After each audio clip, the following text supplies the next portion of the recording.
Hello, welcome to the Star Eater Astrology Podcast. My name is Athena Reddy and I am an astrologer. If you would like to get a consultation with me, you can check out athenareddy.com/astrology.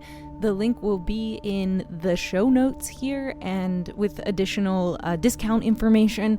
I have lots of options available. You can either get a face-to-face reading or you can get an MP3 analysis of your chart and current transits in case you don't have time for a face-to-face reading or you would rather have your own personal podcast such as this, and I'll have some discounts on both of those.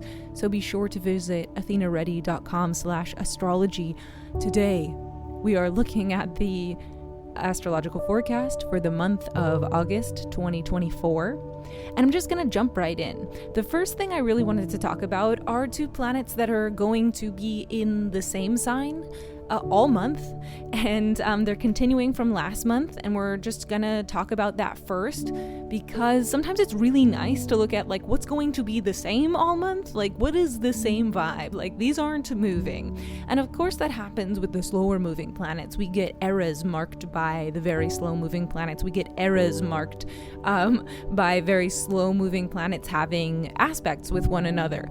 But sometimes we get these smaller chapters where something's in the same sign for the whole month and it's doing the same thing.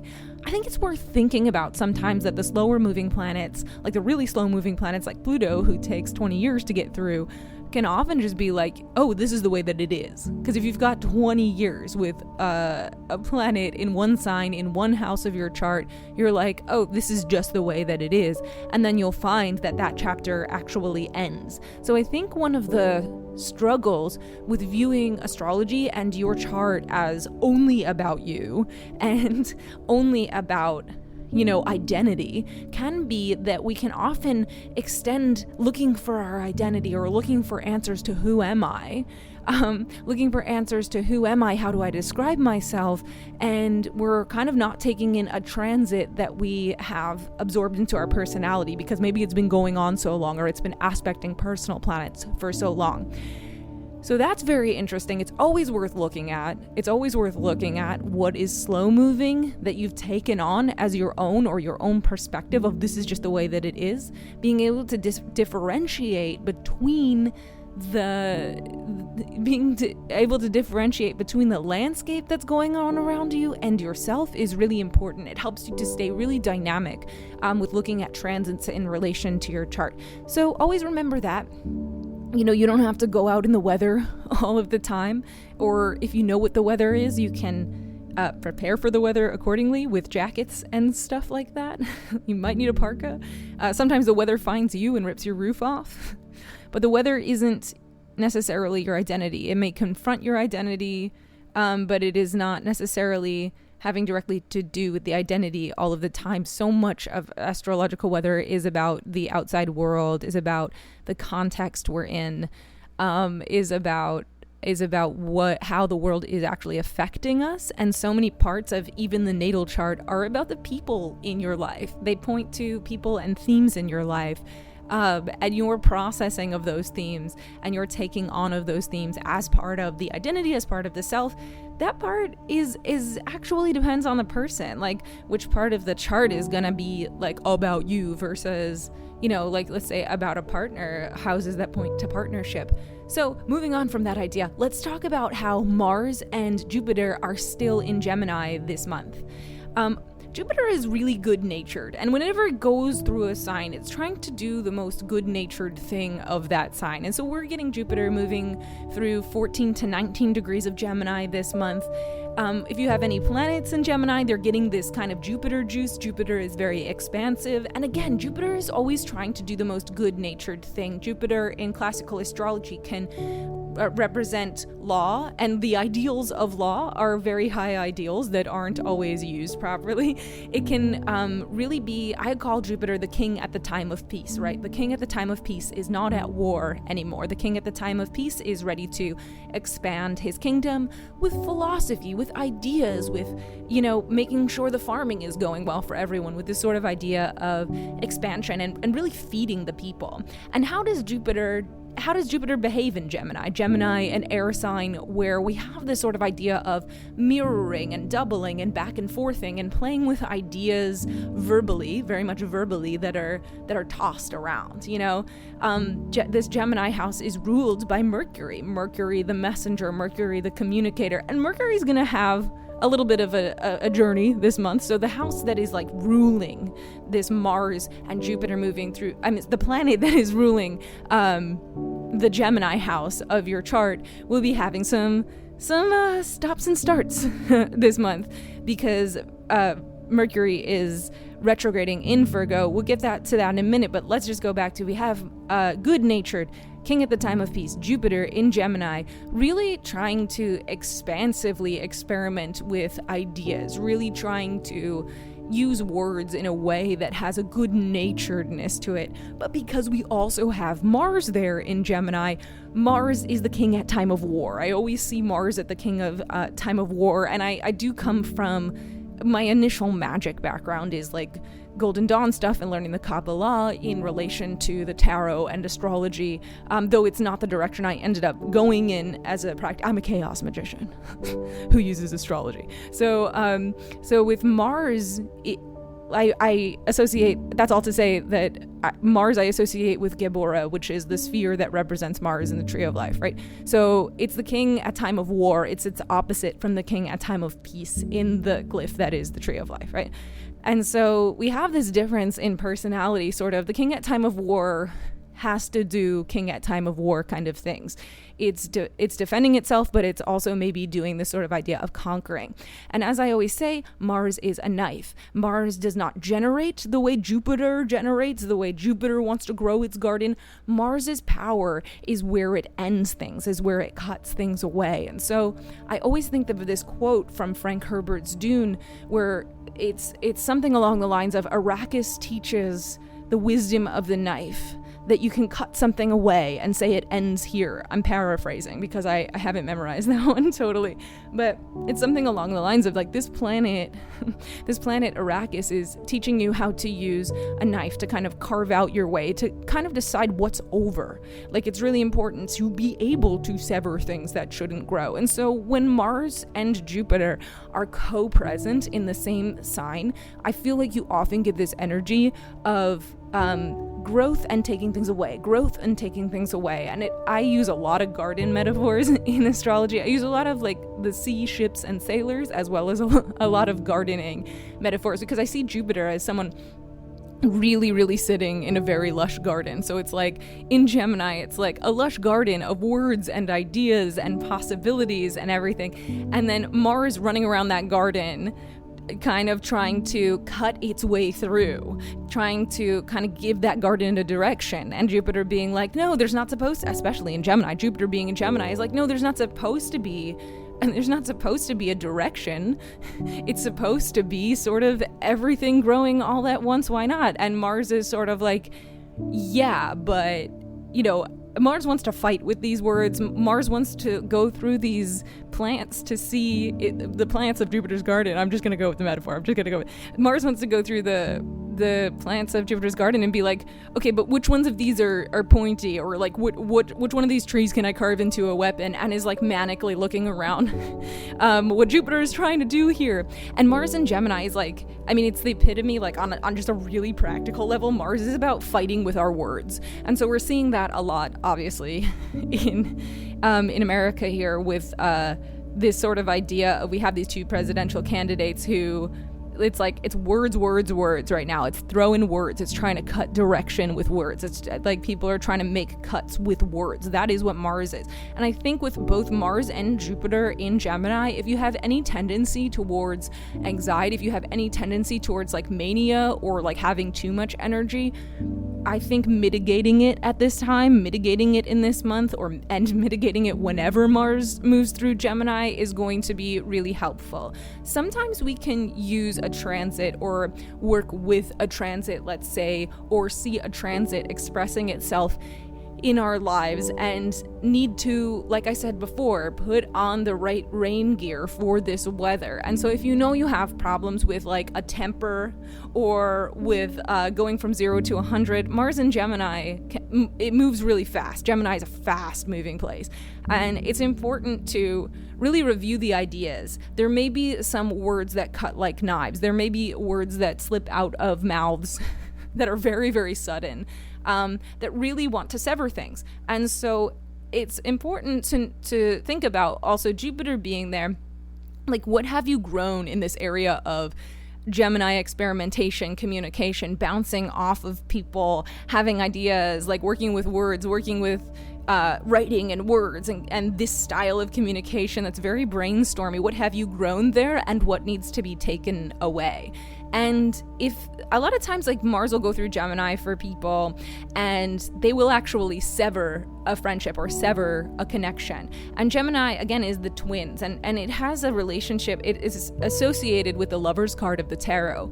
And I always interpret the Lover's card as being this card where you are learning who you are by contrast to another. You are sort of like intellectually building identity and building the ideas that matter to you because you have come in contact with a second person and this sort of idea that another person can be a mirror that defines you or defines the ideas that you are making in your world or defines what's important to you. Sometimes you meet someone you really disagree with and it teaches you who you are, or you are around people who feel really irritating to communicate with. Mars in Gemini, people, irritation from communication.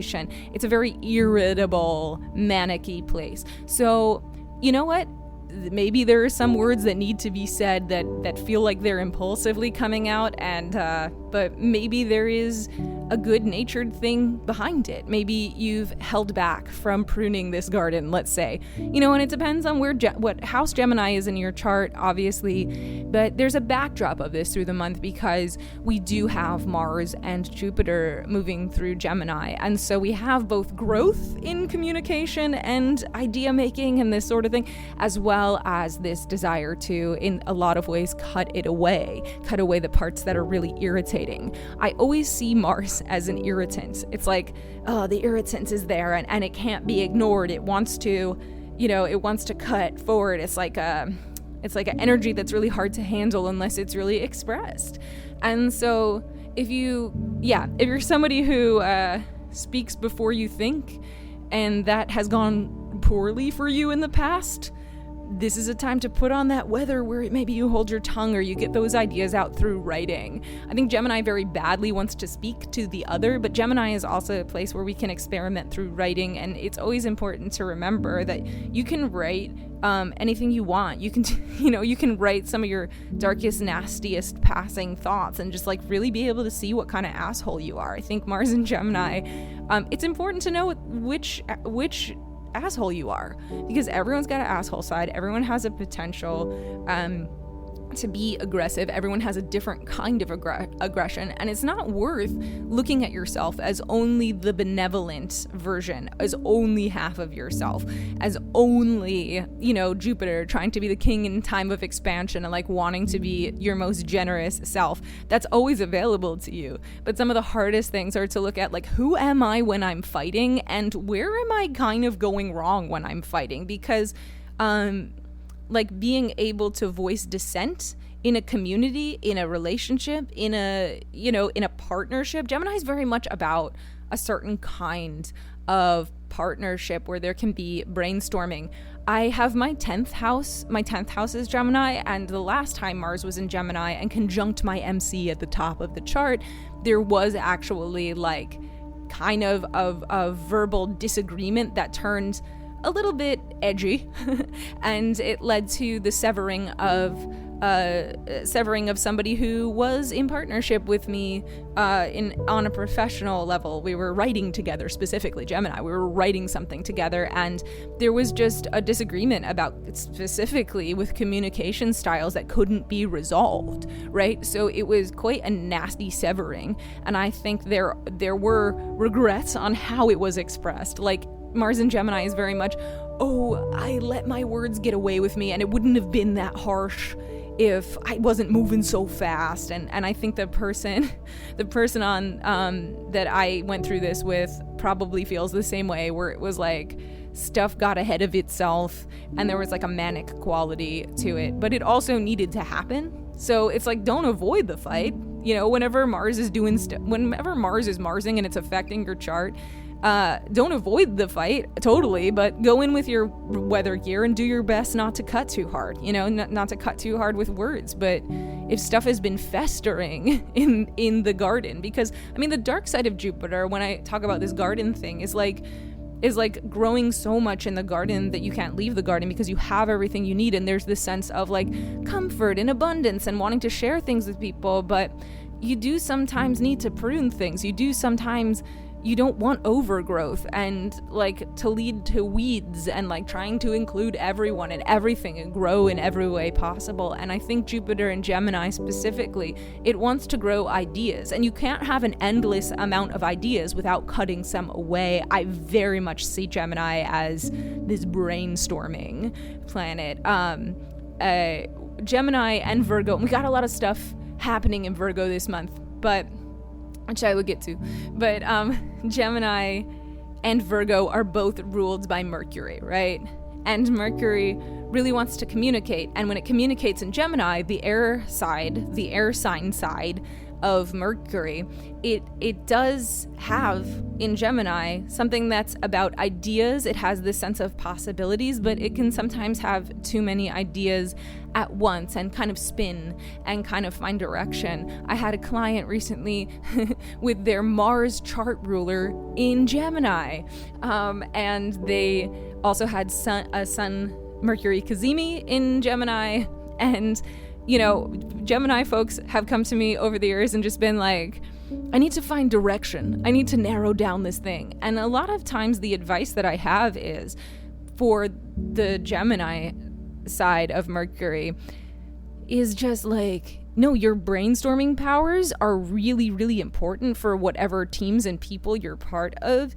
You know, just allow yourself to be in partnership with somebody who can help you pare down those ideas. I think we think of wanting to perfect ourselves or find things through our natal chart to grow out of, when really it's a strength. And with Gemini, it is like finding that partnership that can be grounding, or finding those activities that are outside of ourselves that can be grounding and provide that direction, right?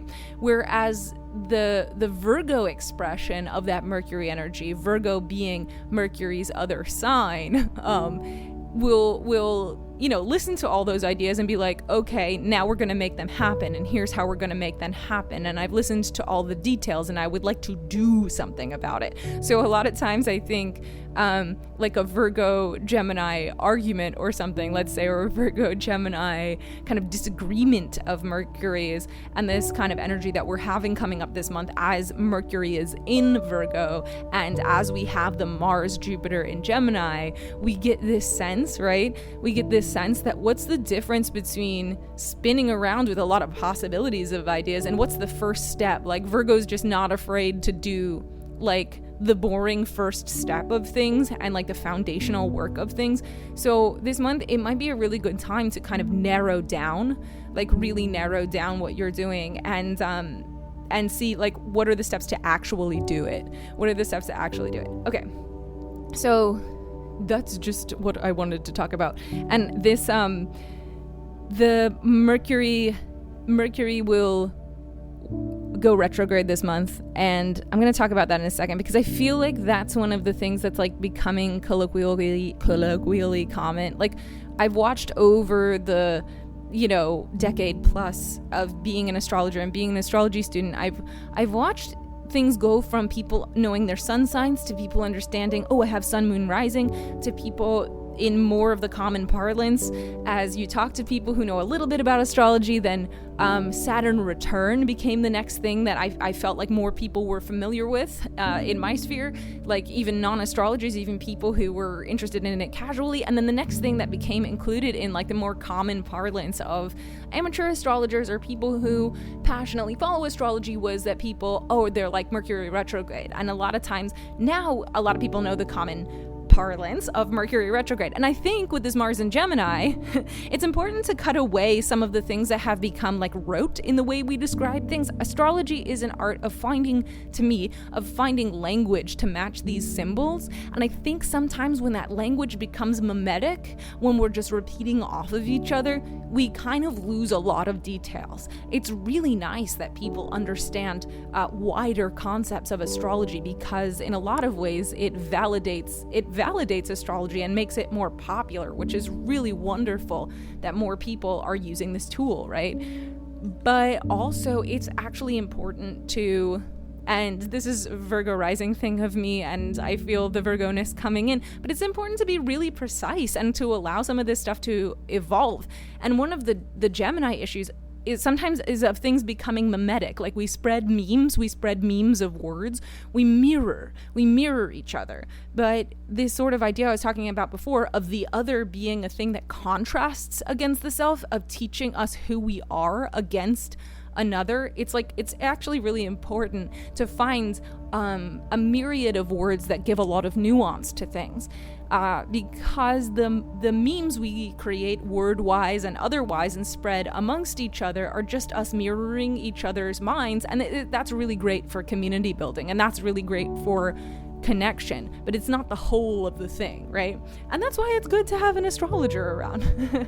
Actually, I do want to just, before I move on, I'm kind of like going through this month in a vibes way. I'm going to get to specific dates in a second that you can write down or follow along with, but one of the dates I wanted to just throw out there was that Mars is going to be conjunct Jupiter in Gemini around the 13th.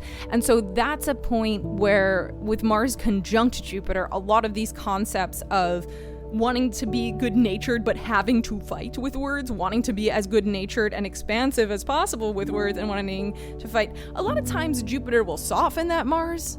Jupiter can really soften that Mars in a lot of ways. So that actually could be the day where a fight happens verbally with a little bit more, let's say, diplomacy to it, or with a little bit more goodwill towards it. And that Jupiter conjunct Mars in Gemini that's happening then is going to be part of this big T-square we're seeing in the middle of the month, and is going to be, that's why I really wanted to talk about the backdrop of these two planets being there, because it's really at the center of this difficult and tense square that happens a little like in the middle of the month.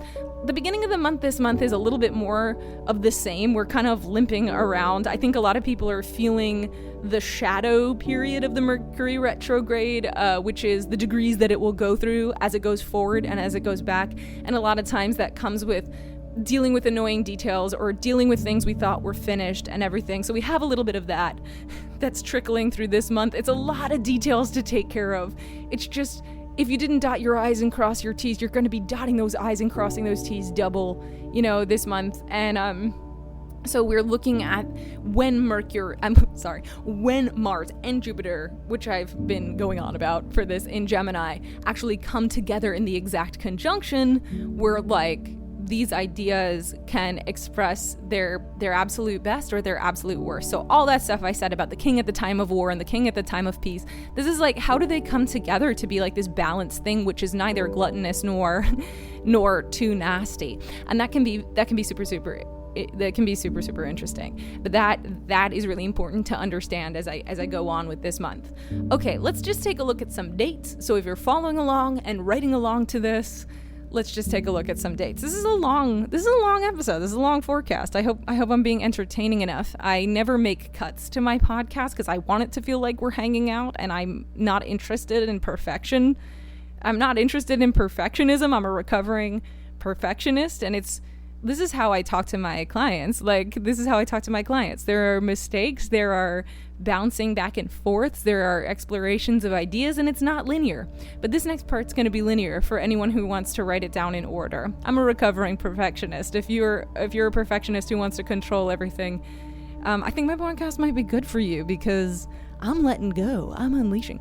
Anyway, so we have, obviously, Mars and Jupiter moving through Gemini for the rest of the month. Mars is moving through 7 to 27 degrees of Gemini, and Jupiter is moving through 14 to 19 degrees of Gemini. So if you have anything in Gemini or the other mutable signs, Pisces, Sagittarius, and Virgo, if you have stuff in there, that's going to be affecting you. All the stuff that I was saying before, that's going to be affecting you more. Look to your Gemini house to see how all of that expresses. Okay, then we have a new moon in Leo on August 4th, and that's going to bring up these new moon in Leo feelings. So a new moon is this time to start again, or is this time to go inside and be reflective about things. And it's interesting because Leo is ruled by the sun, but this is a new moon, a dark moon in Leo on August 4th. And so the new moon in Leo, with that Mars conjunct Jupiter at the same time, it's like we want to be really expressive, and it's weird. Like whenever there are sun moon things, like Leo is ruled by the sun, but this is a new moon, we have this thing of like, what is external? What are we shining outward versus how do we reflect on that inwardly? And so with the sun, a sun ruled sign, the new moon being in there, I think we're really looking inside to see how we have expressed ourselves, Leo, how we've expressed ourselves over the past Leo season, and how we kind of like want to express ourselves going forward. Just kind of going in and reflecting upon like what were we sharing of ourselves throughout the past couple weeks, and how do we want to share of ourselves going forward? Like which parts are we going to show? I think new moon in Leo is always kind of gets introspective about what we're externally radiant about. It's like a real pause in a way, in the Leo energy is saying like, was I sharing too much of myself? A lot of times when you're insecure, you can be like, was I taking up too much room? Am I taking up too much room? Do I have to prune things away? And that can often come from insecurity. Or maybe you're reflecting internally, being like, I really showed pieces of myself. I really showed parts of me. And guess what? It was accepted. And it turns out that I'm allowed to be louder or bigger or radiate more into the space. So the new moon in Leo on August 4th is a really nice time to go ahead and just be like, yo, it is okay for me to be self-expressive. It is okay for me to radiate out my vibes, like radiate out my ideas and take up room. And I think what Leo knows that's very, very wise, because a lot of times on a new moon, we're going inward and we're getting dark and we're getting the wisest. To me, a new moon is about the wisest part of the sign, right? It's about, because a new moon means the sun and moon are conjunct one another. So we're getting to understand how we express outward and also how we process that inwardly. And there's no better new moon for that concept than a new moon in Leo, right? We just have this this ability to see what's behind the way we self-express, right? And also to make some adjustments. Like maybe you do want to take things away. I think it's also important with the new moon to just note that like some people's energy drains and goes low, your energy drains and goes low, and you'll be able to self-express again soon. And it's okay that you're just, I'm an actor and I went to conservatory, and when you're going to learn something like that, a self-expressive art, when you're going to do it for like 8-10 hours a day, there are some days, when you don't get a lot of breaks, there are some days where you're going to be able to show up with big energy and understand how you're giving to the space and really shine out. And there are other days where you're not going to have energy, but it doesn't mean you're not working on the thing that's about that leonine expression, that's about that radiating outwards. Is just that you're doing some of the work with a little bit lower energy. And so I feel like a lot of people who have had the Leo planets kind of expressing really lovely in their charts, or people with sun in Leo, or people with other planets in Leo risings, may have had like a lot of outward warm self-expression, and sometimes it's addictive and it's lovely and it's nourishing and it's this thing that you get to share with other people, and you're shining outward. And then as the new moon like gets there and it wanes, you kind of are like, oh no, it feels a little darker. It's okay. Just reflect on it. It's okay. You can still show up and be yourself with lower energy. I think there's a sort of lesson I learned from a very good friend of mine where I I can go through really low energy and some deep depressions. And what I've learned from being in the relationship I'm in is that you can still hang out with people and your energy can still be appreciated even when you're not at 100% cheery, glamorous perfection of fun. And I think that's really important to learn. I think that's a really important thing to learn. I think key words between Gemini and Leo, two signs where we have a lot happening this month, a key word that they share is fun. And so what do you do when a malefic like Mars is moving through one of the fun signs like Gemini, like one that is actually fun seeking, or one of we're a new moon or a darker thing, or we're having the Mercury retrograde dip back into Leo this month. What are these fun signs, these fun seeking things that want to share with the world in this fun and radiating and conversational way? They're both very social and sharing signs, right? So it's like, what happens when you don't have 100%? Because I think Leo wants to shine out with 100%, all heart, be warm, be that fire that people gather around in this way that's very given. And what happens when the fire goes a little lower, do people still appreciate it? Yes. And just kind of circling back to what I was saying is like, what I've learned about being this relationship I'm in is like, when there is a deeper, darker depression or something like that, being able to say, I'm not feeling well, will you hang out with me anyway? And I just need to like sit down and we do something quiet. People can appreciate your energy even when you're not at 100%. And I think one of the most important things to know about depressions is that they get really bad when you get really lonely or when you narrow your field of vision. There, in a lot of the movement practices I teach being able to open up to the periphery, open up to the world around you, because a lot of times when we're depressed, we get literally narrow, like our vision narrows, we go within in a way that folds in on itself. And I think there's an assumption often that we don't want to be around people, or that if we are around people and we're dragging ourselves out around people and they're having a good time, it can be grating, right? If you're really low. But can you share your imperfect self-expression with people, even the side of you that's going to be low energy? Can you sit there with somebody and find the little moments? I feel like even like I've had anhedonia, unfeeling depressions, and how do you find fluidity in that kind of thing, right? How do you find fluidity how do you find your way out of there when you're feeling literally narrow? And I think what I've found by seeking out friendship and partnership and honesty in times where I'm a little lower is this sense of gallows humor, is this sense of sort of being like, I'm not okay, I'm not okay, and like being able to just kind of like repeat that and even laugh about it. And I think Leo kind of has a hard time doing that because it wants to be the biggest, warmest expression of fun that is generous, and with that Jupiter in Gemini, there is this will to express and go through words. But as your energy waxes and wanes, like your physical energy, as it waxes and wanes, it's really important. And I think what some of this stuff in Gemini can teach us too is flexibility. Like we have Gemini and Virgo stuff this month, and these are mutable signs, and this is about flexibility. How do you do flexibility? How do you accept yourself on days where your self-expression is imperfect, on days where you're not being like some kind of peak version of yourself? How much of you is really able to show up?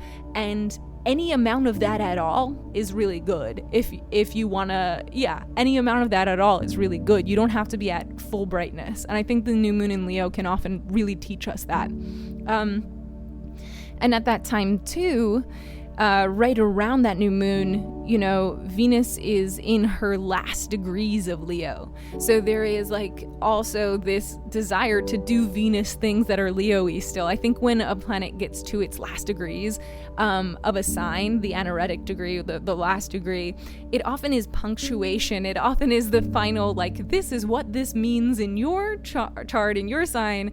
And so around that new moon, we're getting that Venus in the last degrees of Leo. So there is this sense of, because Venus is about pleasure. It's also a very garden growing planet. It's really about this sort of pleasure and pleasure seeking and what brings us pleasure and wanting like social lubricants and all of this stuff. And so Venus in Leo does really want to go out there and self-express and find pleasure from that. And we've had that Venus in Leo going on for all last month, and we've gotten kind of used to maybe that style of sharing or that style of glamour and everything. And Venus is going to enter Virgo this month on the 6th. So that's 2 days after that new moon in Leo. So we get Venus entering Virgo on August 6th again. And Venus has trouble Venusing in Virgo, right? Because Virgo's can be very discerning. Virgo exists in this way that is discerning. We say that Venus is in detriment in Virgo because Venus doesn't Venus that well in Virgo, but she still has really lovely and important things to do there. A lot of times when you're very detail oriented or even picky, or you're noticing details, or if you have lots of Virgo stuff, a lot of times the way you give love is being able to point to all of the cracks and imperfections of something, and that can come from a place of love, but it can feel like it's really picky. It can feel almost confrontational to people, but a lot of times Venus expresses through Virgo by lovingly pointing things out that kind of need to be fixed, or pointing out details that might be kind of annoying. Like it's becoming discerning, because Venus just wants to share and love and find the pleasure. And with Virgo kind of being like, oh yeah, but there are some things I don't like. I want to refine the pleasure a little bit. And Venus is just kind of like, no, like pure Venus just wants to be able to share the pleasure and expand the pleasure and nourish and feed and that kind of thing. But in Virgo, Venus is kind of like, it expresses its love, its ability to connect by kind of pointing to some of the things that aren't working, because that's actually really important, otherwise kind of Venus could get drunk on pleasure, right? And so this kind of little season that we have of Venus going through Virgo has this sense of being like, well, the thing that I was having the most fun with isn't as much fun right now. There are actually flaws in it. But to be able to enjoy something further is to be able to go there, to be able to be honest. I mean, I think Virgo's very honest. It's honest about flaws. It's honest about the things that are going wrong. It's very honest about separating the wheat from the chaff, right? Like Virgo is a time for this kind of harvesting, right? Like it has this autumnal energy of being like, I'm moving between seasons. I'm fucking Virgo, man. Like it's a time between things where I have to be very flexible in transition, and being able to be flexible is being able to separate the wheat from the chaff, even in the realms of pleasure, where you don't want to go in there and be like, oh, this part of the thing is not bringing me pleasure anymore, or like there's overgrowth in this place. And in that way, it has the same energetic quality in a gentler way to what I was talking about with Jupiter having this growth, right, and Mars needing to cut it away. But Virgo is picky, and a Venus in Virgo season is sort of like, it's not as fun, it's not as expansive pleasure, but there can be pleasure found in the act of maintaining something. There can be pleasure in the actual act of, I hate to say it, but there can be pleasure in the act of washing the dishes, lining up the papers, taking care of all the details of what can really bring us pleasure, like reviewing the recipes we want to cook and like taking the ones out that our partner didn't like, and being like, that sort of thing. Okay, so because Venus enters Virgo on August 6th, so we're getting that coming in. And Mercury has been in Virgo, and Mercury's really well in Virgo. Mercury loves to take care of details, give messages. It's about like the mind and thinking in a really practical way.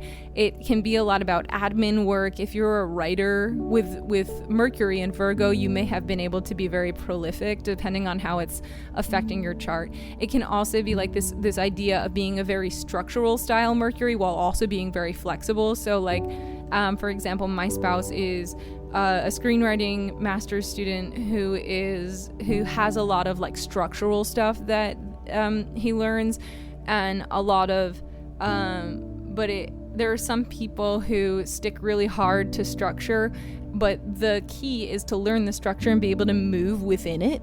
That sort of idea of moving within a structure because you understand how the structure works is what Virgo does really well. So we've had Mercury in Virgo for a little while now, but it's stationing retrograde on August 6th. And retrograde, as many of you know, is when a planet appears to go backwards through a sign. And in astrology, we're saying there's a lot of review, there's a lot of reevaluation, there's a lot of repeating that's going to happen. So Mercury stations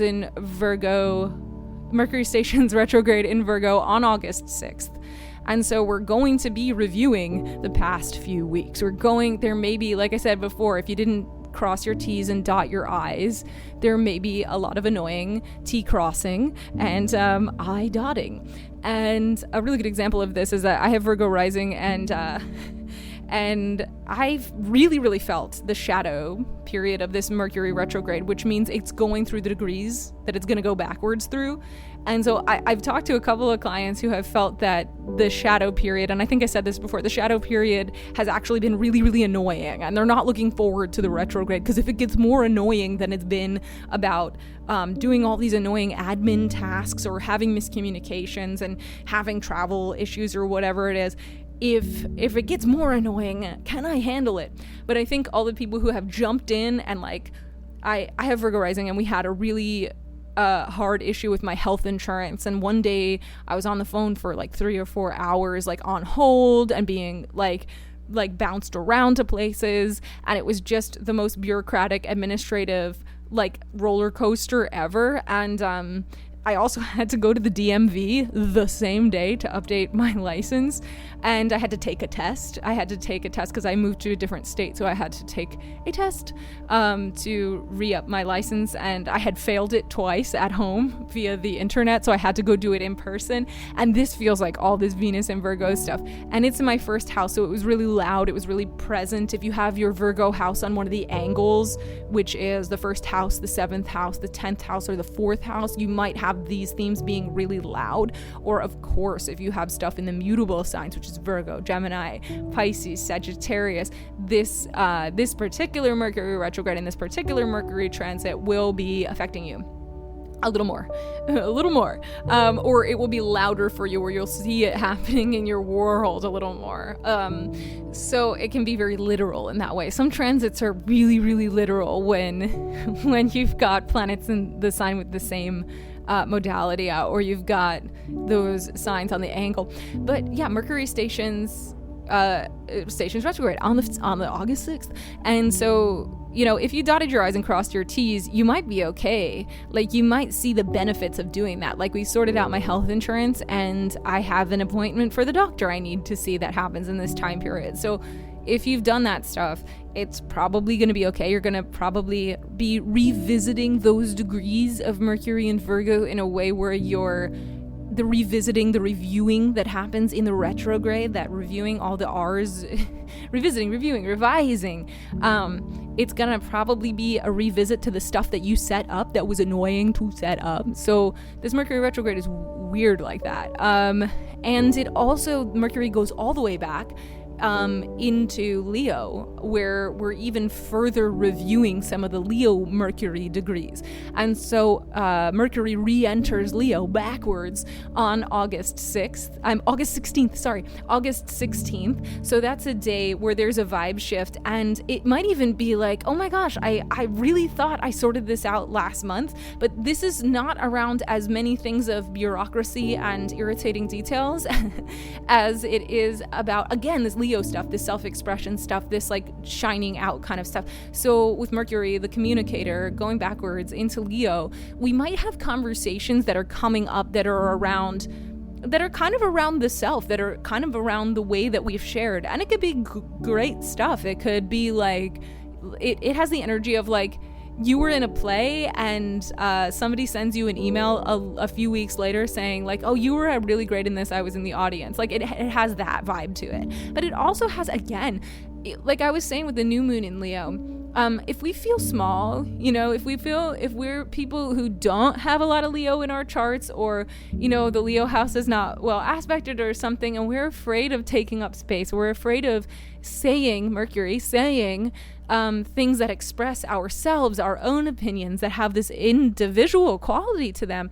If we're afraid of doing that and taking up that space, and we're kind of more doormats to people, I think Mercury in Leo really encourages us to learn how to say what we actually are thinking, because that's not selfish. That's a way of being part of the tapestry of community, honestly. Like Leo has this reputation for being like, oh, me. But Leo really teaches us in a lot of ways how to just be very honest about what we actually think, how to actually take up space. And taking up space is important because we need to see each other. Leo's ruled by the sun. We need to see each other. We need to hear each other with Mercury. Mercury and Leo, we really need to speak loud enough for people to hear us. And so if there were things that went unsaid that were shining inside of you, that you held your tongue at when maybe last month when Mercury was previously in Leo, now could be a time to actually say it out loud, to actually like put your voice proudly into the arena of the community, because a community is not a community without a group of individuals, right? It's not. And so that's important, right? That's important. So on August 16th, you might be reviewing those sorts of things. And kind of on the flip side of that, if you've taken up space in a way that's taken things away from others, there might be a time here of reviewing, reflecting, and, if you have stepped on some toes with some of your words, even if they were coming from a good-natured place, that might come up again. That might come up again a little, but don't worry. Mercury is going back through Leo. It's going back through Leo, and so you get to kind of revisit that stuff. And again, there's this big reflection of Leo things here. This big reflection of being able to go like, almost like, who am I and how is my light useful for this community? How do I spread myself out in a way that is sort of unapologetic and which people are going to feel like their toes are stepped on, kind of thing. But Mercury stations direct. It starts going forward again. It's going to go forward again in Leo on August 29th. So a lot of these revisitings, reviewings, and everything, you're going to feel them end on August 29th, but then that Mercury has to go forward through those degrees. It will revisit those degrees of Leo that we've reflected on and go back into Virgo next month. So, there you go. There's a lot of reviewing of that stuff. And there's this feeling with August 29th, by the end of the month, there is this vibe shift where you're able to kind of move forward. You're like, I've reflected upon the things I've said and done and how I've shined out and all of this stuff. And I am ready to get this over with and move forward and prance through the rest of Mercury in Leo. And next month, I'm going to do the action. I'm going to do the details of my words when Mercury goes into Virgo for next month. So that's nice. And some of this stuff I'm saying about Leo and self-expression and being able to be an individual so that you know which community that you fit into, where your voice is important, right? Where your voice is important. I always view opposite signs as two sides of the same coin. Like, they're not opposites in the way that like we're complete opposites. They're opposites in a way where they're in conversation with one another, where they're reflecting ideas in conversation with one another. So we have a full moon in Aquarius, the opposite sign of Leo. That's usually how full moons work. The moon is in opposition to the sun. We have the full moon in Aquarius on August 19th. And that full moon has a lot of other stuff happening around it. That full moon chart is big. And like I said, the new moon is like going within. The full moon is like, it's a release. It's letting out. And Aquarius, the other side of the coin of Leo, that self-expressive need to show yourself, in the world so that people know which guy you are. They need to know which guy you are so that you know which people to be around. Leo is very honest in that way, honest about shining out. Aquarius is the opposite of that. Aquarius is a sign that it is about the group and community at large. It's very humanitarian focused. Aquarius kind of sees things more from above and sees how the pieces are moving, how the individuals are moving within the circle, within the community. And so a full moon in Aquarius is a chance to think about some of the things that we've thought about with self-expression and be like, where am I gonna culminate this in the community I'm in? How do I fit into the world that's around me? What's the texture of the ideals of the groups and communities that are around me? But here we go, because the middle of August, the 10th through the 20th, there is this nasty T-square, and August 19th of this full moon in Aquarius kind of hits near the end of that T-square being exact. So let me explain what a T-square is. A T-square is when at least 3 planets are making squares to each other, and if you look at it on a chart, it makes this triangle. And in most programs that you would draw up a chart in, it would be a red triangle. And when things are red, it's a more difficult aspect, right? It's a more difficult set of aspects. And so with that full moon in Aquarius on August 19th, we're seeing the culmination of some of these crazy tensions that have happened that are happening between the 10th and the 20th with this tense T-square. So what planets are in the T-square? In the T-square, we have Saturn, the structurer, the time daddy, the squeezer. Saturn, which is in Pisces, is making an opposition to Venus in this T-square.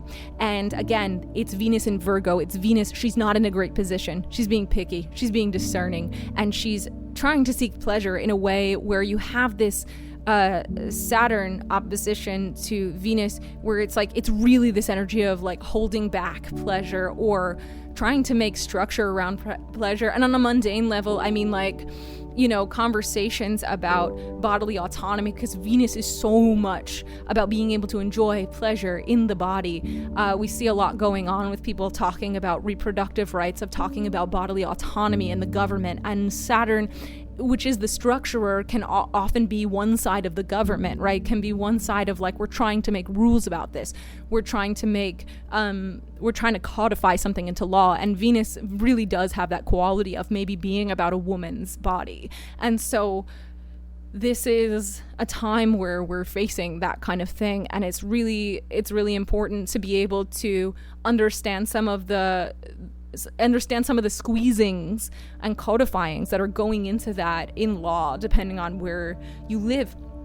Venus as part of this T-square, and she's in Virgo, and she's kind of having a rough time because she's trying to care for all of these little details while things from the outside are trying to kind of structure her up. It's like this feeling of not being able to move within yourself. I always use that phrase, move within yourself, because there are a lot of structures, the body can often be in pain, but you can still move within yourself in your mind, or your government may have a lot of restrictions on you, but there's still somewhere within you that you can move within yourself, that you don't have to completely be shut down and squeezed. Where can you move within yourself is a really good question here.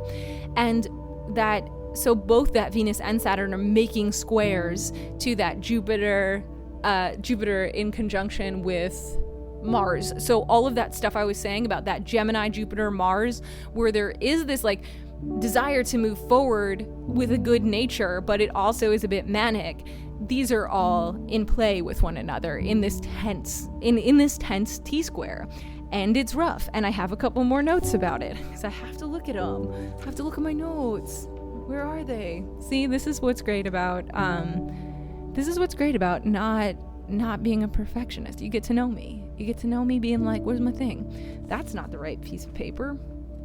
Gotta love it. Oh, it's right behind it. Okay. So with the T-square too, it's so part of the T-square is that Jupiter, that expansive king at the time of peace, making a square to Saturn.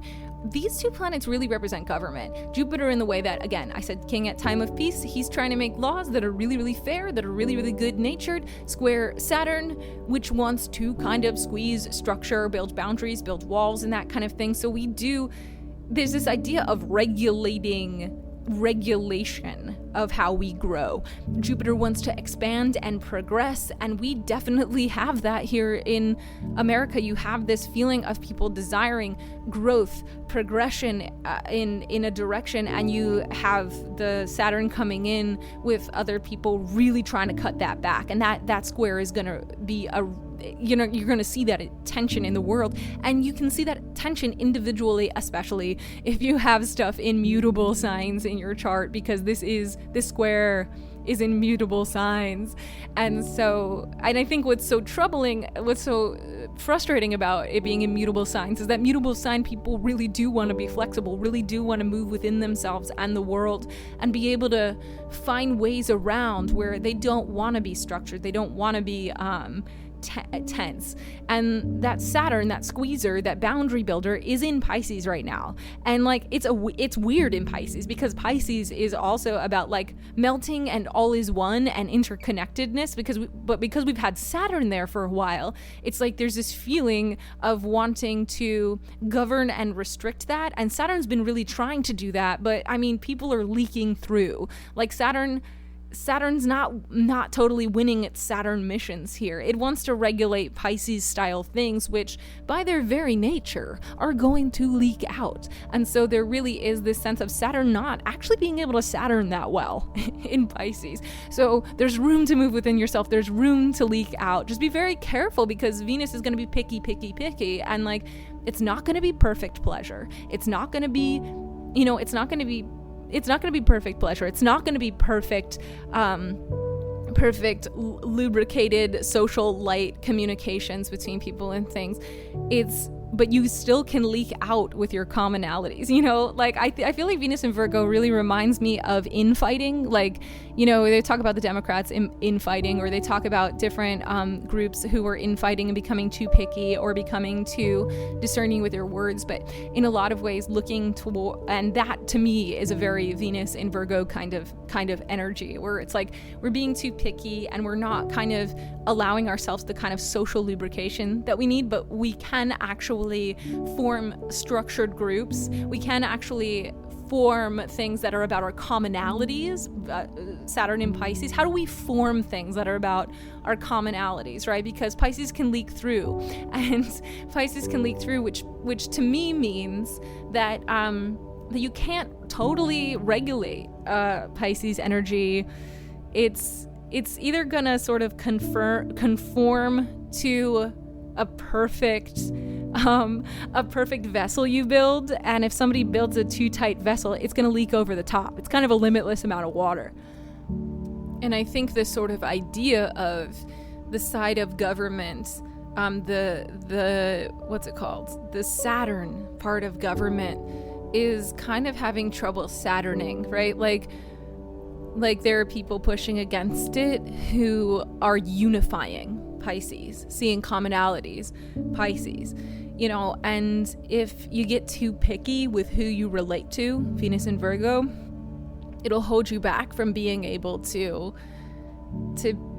find commonality. So I think it's really important, this sort of idea of like, how can we come together in more of our commonalities than our differences, while still also acknowledging the differences without needing to fracture into two atomized of groups that can't gel together, right? And so both that Saturn in Pisces, which is opposing the Venus in Virgo, are making squares to the thing that I've been talking about, the Mars Jupiter in Gemini. So that's the 10th through the 20th, and during this tension between these things, and a real desire with this to act, but a real inability not to act, to need to go inside of the structure and the limitation that all of this provides, to go within it and take care of the details. So then when we're removed from the square, we know how to move forward, and we've reflected on the details, but it's very fighty. It does feel like infighting. It does feel like people trying to seek a kind of like freedom and direction and new ideas with the Mars Jupiter in Gemini, like trying to seek out good conversation, but the conversation is kind of like blocked. And whenever Mars makes a square to Saturn, whenever Mars and Saturn are making aspect to one another at all, it can often be, and I've heard so many other astrologers agree with this, just be like pushing the gas and the brakes at the same time. And this feeling of stuckness and almost this feeling of, am I ever going to have a certain pleasure in my body again with that Venus in Virgo? Am I ever going to be able to set my own boundaries, or will the boundaries decided from the outside of me be the things that hold me back? Yeah, and with Saturn Mars aspects, there is like pressing the gas and the brakes at the same time, and Jupiter in this configuration wants so badly to expand, so badly to move forward in this good-natured way, but the car is stuck. Perhaps a new car needs to be built. Okay, moving on. I'm probably going to just end this with a bit of celebration, because Venus enters Libra on August 30th. So we get literally the very last day of the month, Venus entering, oh my gosh, one of her home signs, her home air sign of Libra. And she in Libra, it's like, is pleasant. She wants to have lighter communications. She wants to have a lifted kind of relationship with things, and she's able to notice and see aesthetic pleasures, perhaps the pleasures that Venus was taking care of the details of in Virgo, all of the behind the scenes little annoying things that you have to do around Venus matters, around social connections, around, social lubrication kind of things. Like the social sphere did not feel so lubricated this month. Like the social sphere felt actually like a lot of pickiness and revising was happening, but now on the very last day of the month, we've got Venus entering Libra, one of her home signs, and so going forward she is actually going to want to beautify and to be in these kind of one-on-one also relationships where the conversation is beautiful and pleasant, and like Libra is all about like picking the right words that keep the community pleasant with each other, that keep things copacetic, that keep people towards seeking beauty. Like Libra really seeks beauty, and it's the scales because it's learned from the sign before it, Virgo, how to be discerning in a way that's a little lighter. Like Virgo's getting into the nitty-gritty and the details, and it's doing hard work about it, and it's very, very practical, and every sign learns something from the sign before it. They're kind of evolving and learning more things. So you see at the beginning of the astrological year with the first four signs, you have this like raw experimental this raw discovery of each element, right? You have this raw discovery of each element. So the first four signs of the zodiac do have this quality of being brand new at the element and being fresh and being like a very pure version of that element. And the second two set of things are really returning to those elements with what they've learned. And so you have this sense of Libra being the second air sign, having a mirror of Gemini in that way. Like I was saying, self and other. Who am I against other people? How do I be in conversation? And Libra has calmed the fuck down from Gemini. Like Libra has calmed down from the Gemini bounciness and said, because I've learned from the shining broadness of Leo and the picky practical Virgo now in the previous fire and earth signs, now when I return to air, I can do it in a more even way. It doesn't feel as manic, right? And so Venus is in her domain. She's back to her one of her kingdoms here, and she just wants to make things nice for people.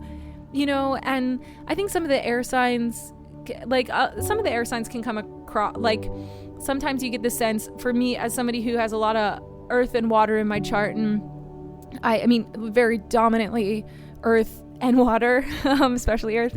But a lot of times you get the sense that like, why can't I have a deep enough conversation with Libra people, or that lightness is not appreciated as much, because I think that there are some signs who are like obsessed on diving into how do we make it work, and like what are the practicalities here, or like this grit and determination, and with the water signs it's like depth and deep ideas, like that satisfies. And so a lot of times when those signs are interacting with Libra, it's like Libra is keeping things light, and we can sometimes think, what's the purpose of keeping things so light? Why can't I go deeper? Why can't I be more honest in a certain way? But Venus in Libra has its own style of honesty, where care for others is this, be able to care for someone by having a bit of distance, but also making things easier for them. And so, you get a lot of times people say that like, Libra can be a little bit of a doormat because it wants things to be equal and fair, and like it expresses the scales in that way. But Venus loves doing that. Venus absolutely loves doing that. So at least the last day of the month, we are starting to get that thing. And I think what Libra has learned from Virgo, what Libra has learned from Virgo is that yes, you can be discerning. Yes, you can get into every single nitty-gritty detail of how to make something actually work. But the culmination of that is, how do we make that work beautifully and nicely? Like, how do we make it work beautifully and nicely and get out of the grit of it and say, I've weighed things on my scales, and here is the nicer, more beautiful thing. And so Libra also has that discernment because it has the scales. And I often feel like once Libra people learn that it's not always about balancing the scales. Sometimes it's about being able to weigh and measure one thing against another. That is a very mature expression of Libra. And I think that Venus really teaches us that. This sort of like, well, my taste is towards this and not towards that. And everybody likes this, so I'm going to bring that. It has the Venus in Libra always has the quality to me of somebody kind of hosting in their home, and they make all of their favorite dishes because they have discerned aesthetically that those are the best foods that there are. But they've also made a couple of popular things that aren't their favorite. Like they'll do both. They'll do both. The one thing, just going back a sec to August 23rd, the sun will enter Virgo. So we're going to get a lot of light, a lot of shining on some of those Virgo themes, themes I was mentioning before, and really being able to see, like the sun goes in somewhere and it shines a light, like it redirects our vision and goes, look, Virgo things. Look, Virgo things. Here's what's good about them. Here's the light shining onto the field, giving you a lot of room to separate the wheat from the chaff in the midday because you can see better. I'm gonna do a whole episode about Virgo, I think, as the old sun enters there at the end of this month. And I'll probably do a couple of episodes that are like mini episodes, kind of going into some of this stuff more deeply. I'm probably gonna do episodes on the moons. If you want to know how all of this is affecting your chart, if you've stayed with me for this whole forecast, if you want to know how some of this is affecting your chart, please go to athenaready.com/astrology. You can see my offerings there. If you look in the description of this podcast, you can see, oh boy, you can see some discount codes for different readings that I offer. I offer face-to-face via Zoom. I offer in person if you're in Los Angeles. I have a few appointments available to that, especially if you're a friend or a friend of a friend. A lot of my clientele is made up of friends and friends of friends of friends of friends, and I really love it. I really love it that way. It's so exciting when somebody just discovers me because without friends of friends of friends of friends also, because I'm like, how did you find me? I'm not like a big let me advertise on the internet, make a whole thing for it. It's just not my style. The friends of friends of friends of friends thing is my style, but it is also so amazing when people find me randomly. But if you are a friend or a friend of friend of friend, and you're in Los Angeles, I do have a couple of in-person appointments available for August and September. And otherwise, we can do face-to-face online, or you can, like I said at the beginning of the show, get an astrological analysis in an MP3 form with dense Virgo amount of information that you can listen to over and over. And that is that is actually the most popular thing that I offer because it's less expensive. And a lot of the clients over the years of mine who get the MP3 analysis stay in touch and come back, and like they get one MP3 analysis a year, and it's something they listen to over and over again because it's like about your chart, your transits, answering your questions, and you can kind of go back and listen and slow things down. And with the MP3 podcast, the MP3 reading offer, I really do encourage people to email me and follow up with any clarifying questions, just so that you don't miss out on that interactive part. And it's great for shy people. Okay, that's enough of that. This has been very long. Thank you for sticking with me. AthenaReady.com/astrology. This has been Star Reader. See ya.